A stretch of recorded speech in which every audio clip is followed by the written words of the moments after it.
Kalau saya lagi gak enak banget nih badan saya. Ngebrinding-brinding. Bismillahirrahmanirrahim. Assalamualaikum warahmatullahi wabarakatuh. Waalaikumsalam warahmatullahi wabarakatuh. Alhamdulillah.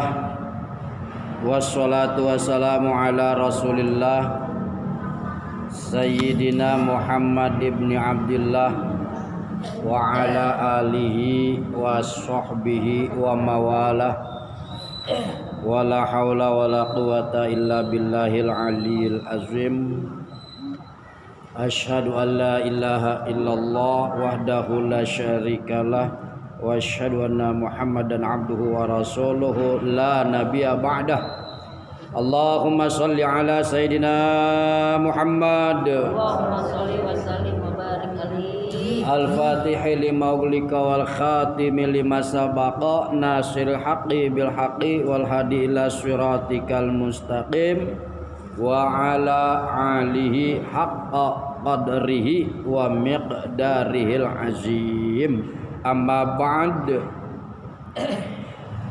Ibu-ibu yang saya hormati, Majelis Ta'lim Jamaah Al-Arba yang insya Allah semuanya selalu mendapatkan kemuliaan dari Allah Subhanahu wa Ta'ala. Amin. Yang insya Allah selalu mendapatkan nikmat sehat wal afiat dari Allah Subhanahu wa Ta'ala. Dan insya Allah senantiasa Allah selalu memberikan kepada kita semua, yaitu apa Bu? Kesehatan, yaitu apa Bu? Panjang. Umur panjang, ya, yaitu apa Bu? Kasih rezeki. Kasih rezeki insya Allah. Dan yang paling utama insya Allah ibu selalu diberikan oleh Allah istiqomah, ketetapan, ya, terus itikad untuk menjalankan apa yang diperintahkan oleh Allah. Amin ya rabbal amin ya rabbal amin ya rabbal alamin. Alhamdulillah wa syukurillah ala ni'matillah. Hari ini hari Rabu, kita kembali mendapat kesempatan dari Allah untuk berkumpul bersama-sama di tempat yang penuh dengan keberkahan ini, di tempat yang penuh dengan kemuliaan ini. Insya Allah kumpulnya kita di sini selalu mendapatkan ridha Allah dan mendapatkan ilmu yang bermanfaat, berguna buat dunia maupun di akhirat. Begitu pula sholawat teriring salam kita sampaikan sholawat kita kepada Nabi kita tercinta, Nabi besar Muhammad sallallahu alaihi wasallam.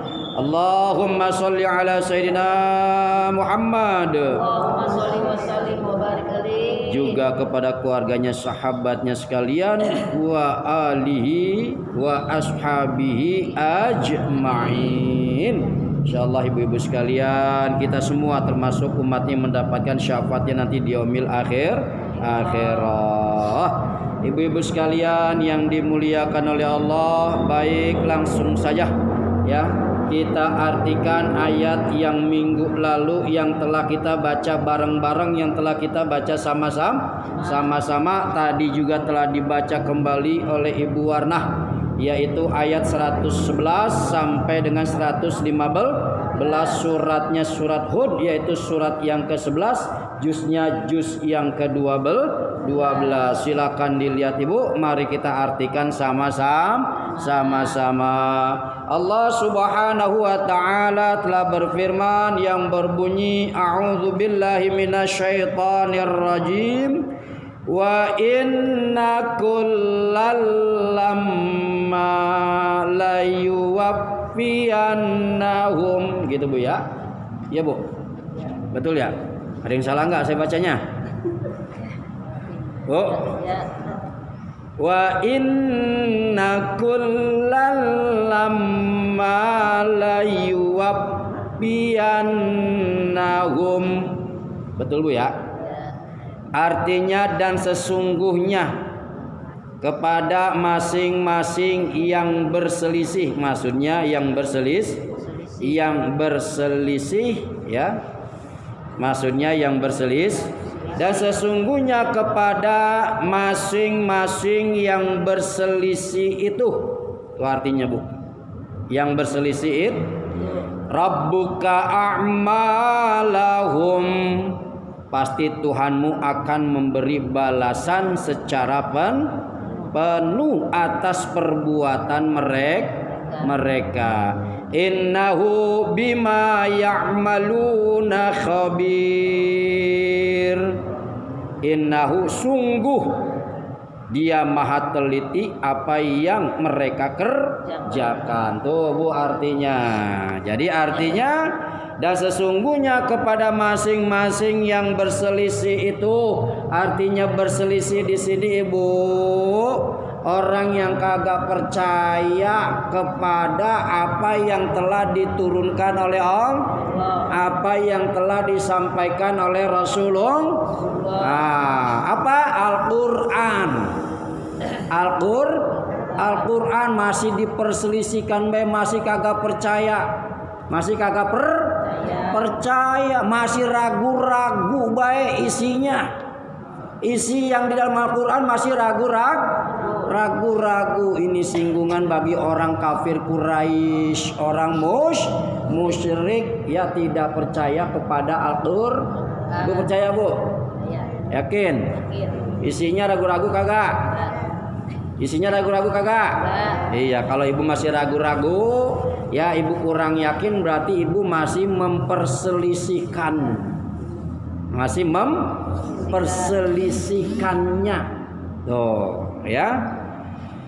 Dan di ayat selanjutnya, pasti Tuhanmu akan memberi balasan secara penuh atas perbuatan mereka akan mendapatkan balasan baik di dunia maupun nanti di akhirat.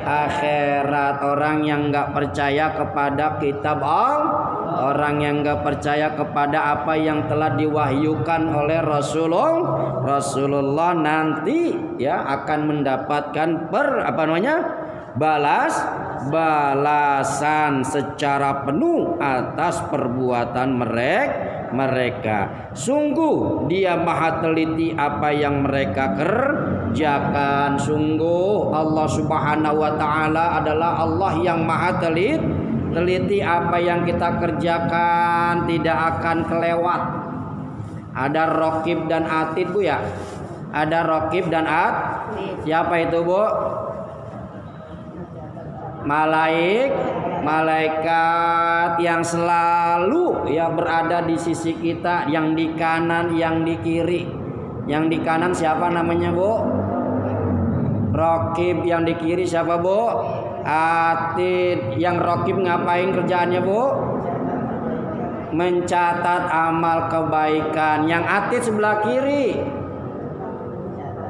mencatat kejelek. Wah, berarti betul-betul kita ini manusia diawasin bener-bener. Ya, diawasin bener-bener. Iya, selalu kita diikutin, mau di lubang buaya kayak mau di lubang mana diikutin. Ya Bu ya. Iya, mengumpet di mana juga diikutin. Dicatat apa yang dikerjakannya oleh Raqib dan Atid, malaikat yang diperintahkan oleh Allah untuk mencatat perbuatan manusia. Tuh, Ibu ya.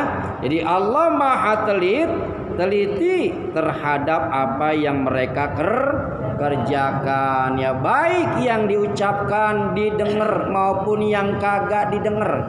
Artinya baik yang diucapkan di mulut maupun yang diucapkan di hati.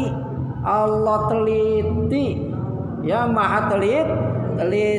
Makanya punya hati ya, kita mah kagak denger, kagak denger. Yang denger kita doangan ngejelekin orang dalam hati Bu. Dosa kagak?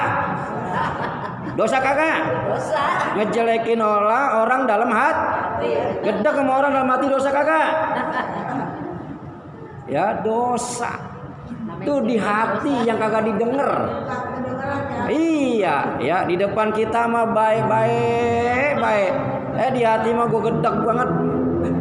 Gue gedek. Ustaz, kayak belangkon Jawa. Iya, kayak belangkon Jawa. Tuh, Ya Bu ya. Jadi apa yang kita kerjakan Allah sangat maha teliti. Nah, inilah ibu-ibu sekalian ya. Jadi apapun yang kita lakukan, apapun yang kita kerjakan, ya Allah lah yang membalas semuanya. Tuh Bu, ayat 111. Ayat 112 Allah Subhanahu wa taala berfirman wala kelewat. Benar ya? Oh ya, fastaqim kama umirta wa man taba. Fastaqim kama umirta wa man taba. Apa artinya, Bu? Maka tetaplah engkau. Fastaqim, maka tetaplah engkau. Siapa engkaunya, Bu? Nabi kita tercinta, Nabi besar Muhammad sallallahu alaihi wasallam. Maka tetaplah engkau Muhammad fastaqim kama umirta wa man taba, ya, di jalan yang benar sebagaimana telah diperintahkan kepadamu dan juga orang-orang yang bertobat bersamamu. Tuh ya, wa man taba yatubu ma'aka walatatghaw, ya, bersamamu dan janganlah kamu melampaui batas. Walatatghaw innahu bima ta'maluna basir. Sungguh dia maha melihat apa yang kamu kerjakan. Tuh Bu, Nabi kita tercinta, manusia yang sudah mendapatkan kemuliaan. Allah berselawat kepada Nabi kita, para malaikat juga berselawat kepada Nabi kita. Masih juga Allah menuntut ya, menuntut kepada Nabi kita tercinta, ya, tetaplah kamu hai Muhammad kepada jalan yang benar, ya, jangan Bu, dengar ora? Tetaplah kamu kepada jalan yang benar. Hai Muhammad, tetaplah kamu kepada jalan yang benar, jangan belok-belok. Ibu ya?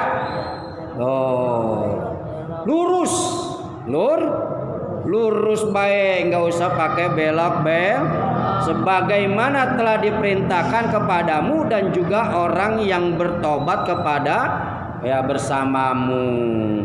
Jadi apapun juga perintah Allah, ya, dituntut, dikerjakan, dilaksanakan menurut syariatnya, menurut ajarannya. Ya, menurut syariatnya, menurut ajarannya, jangan belokin. Paham Bu? Iya, maksudnya apapun yang telah diperintahkan oleh Allah, ya, dikerjakan sesuai hukum dan syariatnya, sesuai ajarannya, jangan belokin. Tuh maksudnya begitu Ibu, ya. Dan selanjutnya, dan janganlah kamu melampaui batas. Artinya melampaui batas ini Bu, ya, tidak ragu, ya. Artinya ragu, bukan tidak. Artinya ragu, tidak yakin apa yang telah diperintahkan oleh Allah, sehingga kita, ya, luar batas, ya, sampai melampaui batas. Tuh, paham Bu melampaui batasnya di sini? Paham Bu? Artinya ragu-ragu apa yang telah diturunkan oleh Allah, ya, apa yang telah difirmankan oleh Allah di dalam kitabnya ini masih ragu-ragu, itu namanya melampaui batas. Tuh, ya. Bukan artinya melampaui batas ini Bu yang banyak, bukan. ya, atau yang berlebihan bukan. Tetapi apa yang telah diperintahkan oleh Allah menurut hukumnya, syariatnya, udah jalanin begitu sesuai apa yang diajarkan oleh Rasulullah. Jangan melampaui batas. Tuh ya. Nih sholat udah 5 waktu, saya pengennya 7 waktu baik dah. Tanggung habisnya gitu ya. Lampaui buah mentang-mentang rajin, mentang-mentang ya. Saya mau orang-orang pada sholat 5 waktu, saya mau 7 waktu baik. Iya pengennya begitu, saking enaknya kali Bu ya. Nah itu nggak sesuai dengan syariatnya, nggak sesuai dengan hukum yang telah diperintahkan oleh Allah. Tuh Bu, maksudnya seperti itu. Nah sungguh Dia maha melihat apa yang kamu Jadi Allah maha melihat apa yang kita kerjakan, baik yang tersembunyi maupun yang terlihat. 113 Allah Subhanahu wa taala berfirman yang berbunyi wala tarkanu,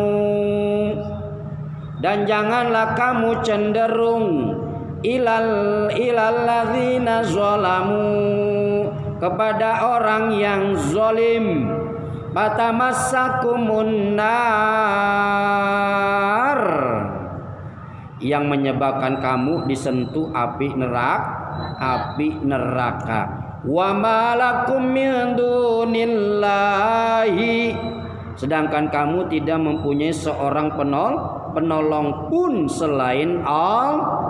Min auliya tsumma la tunsarun, sehingga kamu tidak akan diberi pertolongan. Paham maksudnya Bu? Janganlah kamu cenderung kepada orang yang zalim. Tahu orang zalim Bu? Orang yang kagak bener ya, orang yang kagak bener. Jangan cenderung, artinya jangan ngikutin. Ya, jangan ngikutin ya. Kalau kita cenderung kepada orang yang zalim, kata Allah, yang menyebabkan kamu disentuh api neraka.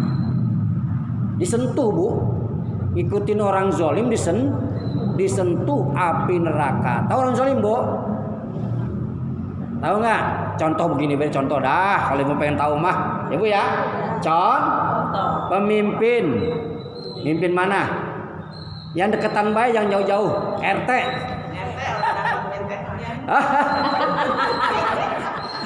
Kalau nggak dapat BLT bukan zalim RT-nya, ya. Iya, bukan zalim. Maksudnya begini Bu, ya zalim di kampung kita misalnya ada tempat warung remang-remang, RT-nya melindungi, yang gitu Bu ya. RT-nya melindung, kenapa? Dapat duitnya banyak, iya dibayar. Jadi ya RT-nya tetap mempertahankan tempat warung remang-remang itu, kan gitu Bu ya. Nah kalau RT seperti itu, apapun yang diperintahkan RT kita jangan ikutin, karena RT-nya zolim. Apapun yang disuruh RT jangan diikut, karena RT-nya zolim. Tempat warung remang-remang ya malah dipelihara. Ini contoh, ini mah biar ibu paham nih maksud zolimnya nih ya. Kasih uang tutup mulut. Iya, dibayar lah begitu ya. Sehingga ya warung remang-remang itu bukannya artinya dijauhkan, malah dibuat satu sarana oleh Nah kalau ada RT yang begitu, kita jangan ikutin apapun kemauan RT. Nah kalau bisa tuh RT di demo, ya suruh berhenti, turunin. Kenapa? RT-nya zolim. Tuh contohnya begitu baik. Kalau orang yang nyakitin kita, kenapa? Kalau orang ada yang nyakitin kita, maksudnya yang ngomongnya kayak apa itu, bikin kita kesel, bikin apa itu. Iya, kalau itu bukannya zolim, itu namanya ya benci. Iya, membenci kita. Artinya zolim tadi, ya. RT ya membiarkan warung remang-remang. Oh ya, itu maksudnya. Warung remang-remang didiemin, Mbak. Nah, bukannya dibongkar, bukannya dilarang. Ini malah dibantu karena duitnya banyak. Nah, kita jangan ikutin RT seperti itu. Mengapa? Dampaknya sangat bahaya ya. Kalau ada warung remang-remang di situ ya, orang yang berbuat zina RT-nya diemin baik, malah mendukung, kitanya yang kena bala, kitanya yang akan dapat musibah. Udah begitu kita dukung lagi RT. Ya, karena apa? Tiap bulannya RT ngasih sembako, tiap bulannya RT ngasih duit. Tuh, Bu. Ini contoh aja, Itu namanya zolim, menzolimi kita. Tuh, menzolimi kita. Apalagi Bu contohnya? Banyak dah, ya. Orang yang menzolimi orang lain, contohnya gua udah baik banget sama lu, ya, tapi lu masih nyakitin gua baik. Lu minta gua kasih, lu minta apa juga gua beri, lu masih salah baik sama gua, kan gitu ya. Itu namanya zolim juga. Kita udah baik nih, udah baik ya, terus aja dia minta apa dikasih gitu ya, tapi kurang terimanya, kan gitu ya. Kita masih jelek-jelekin baik. Tuh. Itu namanya zolim. Tuh. Jadi zolim itu artinya adalah orang ya yang merusak orang lain. Tuh, seperti tadi pemimpin ya, contohnya adalah RT membiarkan tempat warung remang-remang. Jadi kalau ada RT begitu, apapun yang perintahkan jangan kita ikutin, Ibu. Kalau bisa demo berhentiin. Turun. Nah, tuh Bu ya. Paham Bu maksudnya? Paham Bu? Nah, itu ya. Jadi jangan sampai seperti itu ya, sehingga kita disentuh api neraka. Sedangkan kamu tidak mempunyai seorang penolong pun selain Allah. Jadi apapun juga bentuknya, minta tolongnya kepada Allah ya. Jangan kepada orang zalim, jangan kepada orang musyrik, jangan kepada orang kafir. Minta tolongnya kepada Allah. Nah, ini ayat juga bisa ya Bu ya, dimasukkan kepada memilih pemimpin, Bu. Ya, kalau ada calon RT dari orang Kristen, jangan dipilih. Karena bukan seiman dengan kita. Kalau ada RT dari non-muslim, orang kafir, jangan dipilih. Ya, jangan dipilih. Karena mengapa? Iya, bukan sesama kita. Bukan seiman dengan kita. Tuh, termasuk zolim juga kalau kita memilih pemimpin non muslim. Zolim Bu tuh. Ya. Jadi memilih pemimpin itu tidak boleh orang kafir, tidak boleh orang musyrik. Nih, termasuk ini Bu. Ya, memilih pemimpin. Janganlah para orang musyrik, orang kafir itu dijadikan pemimpin sebagai penolongmu. Oh, dia aja dah RT-nya, nggak apa-apa, dia mau orang Kristen. Tiap bulannya duitnya ngasih mulu. Kitanya aman, enak, nggak lapar, Ibu ya. Kita ada perlu apa-apa dibantuin sama dia. Tuh, bukan alasan seperti itu, tetapi memang Allah melarang kita memilih pemimpin non muslim, orang kafir dan orang musyrik. Jangan jadikan penolong, ya, jangan menjadikan penolong. Jadikanlah Allah sebagai penolong. Tuh, ya Bu ya. Karena mengapa? Khawatir ya mereka itu akan berlaku zolim. Paham Bu? Jadi milih pemimpin, baik pemimpin apapun, jangan orang non muslim, sehingga kamu tidak akan diberi pertolongan. Mau minta tolong sama orang musyrik apa mau minta tolong sama Allah? Mau diberi tolong oleh Allah apa mau diberi tolong oleh orang musyrik? Iya, pada Allah Subhanahu wa ta'ala kita minta tolong. Karena mengapa? Kalau kita di sini nolongin orang kafir, kitanya di sono kagak ditolongin oleh Allah. Di mana, Bu? Di akhirat, ya. Didiemin bae entar sono. Ada orang didiemin oleh Allah ya di sono.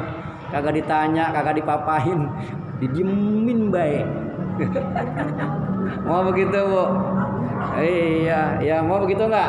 Kagak mau kita, ya. Jadi Allah lah sebagai penolong kita.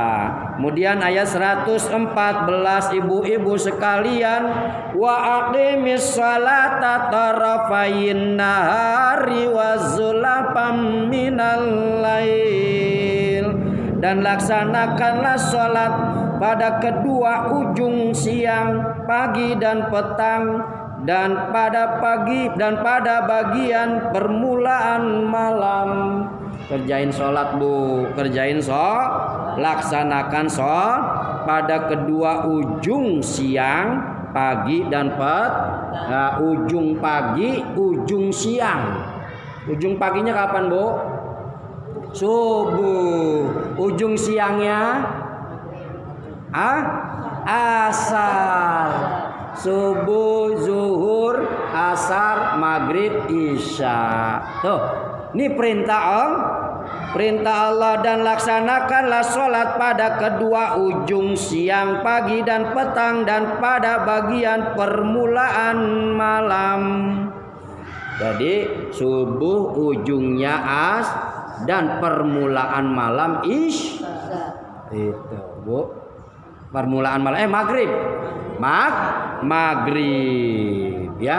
Jadi sholatnya dari ujung pagi, ujung petang sampai masuk malam, yaitu maghrib dan isya. Jadi ada sholat subuh, ya, ada sholat zuhur, pertengahan siang, ada ujung siang asar, ada masukin malam maghrib sama Masya Allah, betul itu, Bu.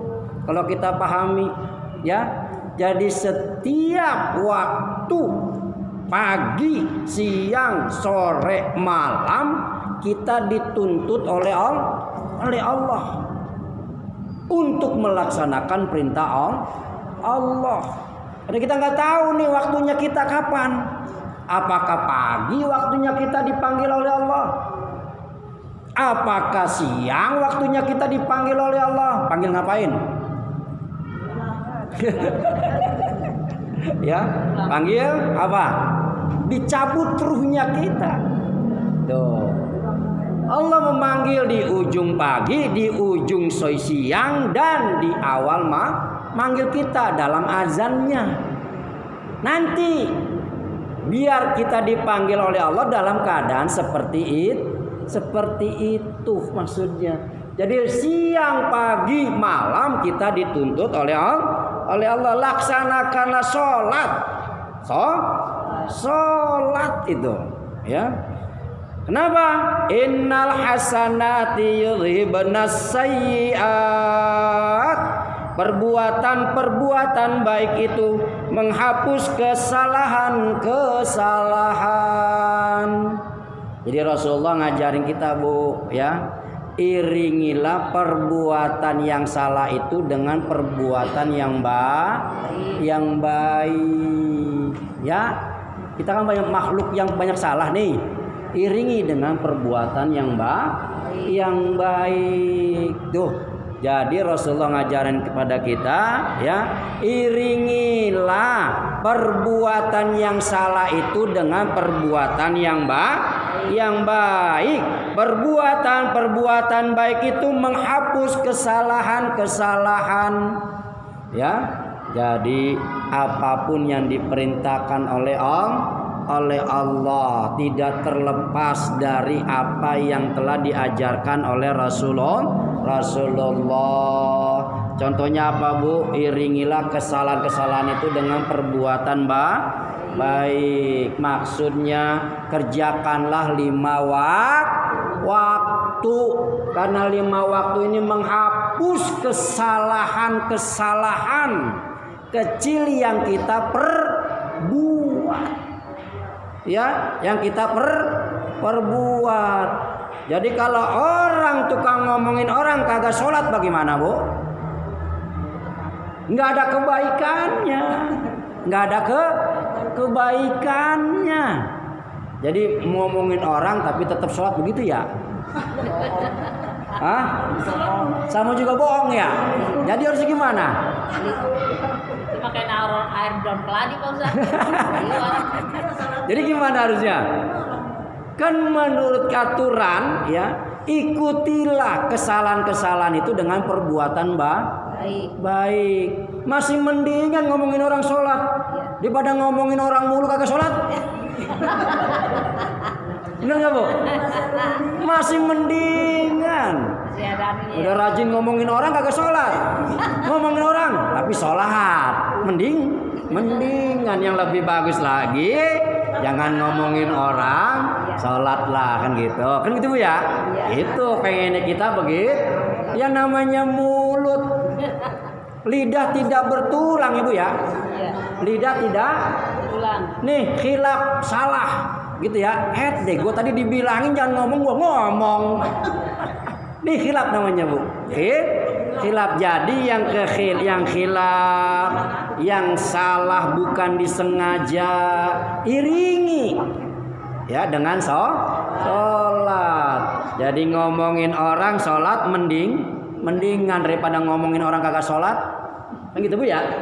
Iya, jadi itu iringi. Artinya bagaimanapun juga kehidupan kita ini penuh dengan kesalahan dan kekhilafan, kelupaan. Salah ngomong, yang tadi dipesan jangan ngomong, saya ngomong. Namanya lidah tidak bertulang. Tuh, Bu, ya. Jadi itu. Dan Allah Subhanahu wa taala menyebutkan lagi dzalika dzikra lidzakirin. Itulah peringatan bagi orang-orang yang selalu mengingat Allah. Nah, kita diingetin, Bu, nih orang hidup di sini nih, diingetin ya, kita ini orang-orang yang sadar bahwasanya kita akan meninggalkan dunia ini membawa tanggung jawab. Ya Allah mengingatkan pada kita semua, perbuatan perbaikan itu menghapus kesalahan ya. Jadi ikutilah kesalahan-kesalahan itu dengan perbuatan yang baik. Ini ayat 114. Yang terakhir ayat 115, Allah Subhanahu wa taala berfirman, wa aqimis sholata lewat wasbir fa innallaha la yudhi'u ajral muhsinin, dan bersabarlah karena sesungguhnya Allah tidak menyia-nyiakan pahala orang yang berbuat kebaikan. Tuh yang terakhir, Bu, bersabarlah. Suruh ngapain sabarnya? Beribadah kepada Allah, sabar dalam sholat ya. Sabarlah kamu dalam sholat. Apa, Bu, ayatnya? Apa ayatnya, Bu? Innallaha ma'as sabirin. Sesungguhnya Allah maha bersama orang-orang yang sabar. Sabar dalam sholat, Ibu ya. Sabar baik dalam sholat. Sabar baik dalam ngaji. Ngantuk, sabar baik. Tahan. Lemes, ngaji lemes, kepala puyeng sakit, kayak Pak Sofia tadi bilangnya katanya, kepala lagi kagak enak, sabar. Sabar artinya dikerjain, bukan sabar diem baik. Gue mah sabar baik, tapi diem baik, itu namanya bukan sabar. Iya, nggak mau berusaha. Sholat sabar ya. Allahu Akbar, hujan turun, gitu, Bu ya. Jemuran. Ya batal. Sabar kagak tuh? Sabar kagak? Kan gitu. Ngaco. Kenapa ya? Sabar dalam ngerjain sholat, artinya rukun dan syaratnya harus dipenuhi. Ya, rukun dan syaratnya harus dipenuhi. Itu namanya sabar dalam sholat. Ya, sholat buru-buru baik lantaran lupa matiin kompor, buru-buru airnya. Bukannya dibatalin, malah buru-buru. Ya Bu ya? Iya. Dibatalin dulu. Iya, lebih baik dibatalin. Pada buru-buru bacanya Iya, daripada buru-buru bacanya nggak benar tuh, ya. Jadi maksudnya sabar di sini sabar dalam melaksanakan perintah Allah, bukan sabar dalam urusan dunia. Ya Bu ya? Bukan sabar dalam urusan dunia. Sabar di sini adalah sabar dalam melaksanakan perintah Allah. Ya, aduh gue hidup susah bener, makan kagak, malas gue sholat dah. Ya, malas gue sholat. Mau kondisi bagaimanapun, sabar dalam melaksanakan perintah Allah. Kondisi bagaimanapun, sabar di dalam kita ya belajar ya agama Allah. Sabar tuh. Nih, jadi sabar itu menuntut kita semua dalam melaksanakan perintah Allah. Dalam melaksanakan perintah Allah, segala kebaikan itu Allah tidak akan sia-siakan pahalanya. Ya, Allah tidak akan sia-siakan, pasti dibalas oleh Allah kebaikan yang telah kita kerjakan. Jadi sabarlah di dalam menjalankan perintah Allah. Inilah ibu-ibu sekalian, ayat 111 sampai dengan ayat 115 mengajarkan kepada kita semua ya bagaimana di dalam kita menjalankan kehidupan kita sehari-hari ya di dunia ini untuk kehidupan yang bermanfaat, untuk kehidupan yang penuh dengan ridha Allah, yaitu kehidupan di akhirat kelak. Insyaallah mudah-mudahan kita termasuk golongan orang-orang husnul khotimah, matinya dalam kebaikan, menutupi kehidupan ini dengan kebaikan. Insyaallah Allah selalu memberikan petunjuk kepada kita semua, memberikan bimbingannya kepada kita semua. Hati kita mendapatkan penerangan dari Allah, hati kita mendapatkan kelembutan dari Allah. Ya, mudah-mudahan kita semua menjalankannya dengan kesabaran, ati Allah wa ati Rasul, taatlah kepada Allah dan taatlah kepada Rasul. Itulah yang harus kita laksanakan di dalam kehidupan ini dengan menjalankan kesabaran. Innallaha ma'as-sabirin. Dah Bu ya, sampai di sini insyaallah ada manfaatnya buat kita semua. Baik, mari kita langsung membaca ayat selanjutnya, yaitu ayat 116, 117, 118, 119, 120. Ya Bu ya. Baik.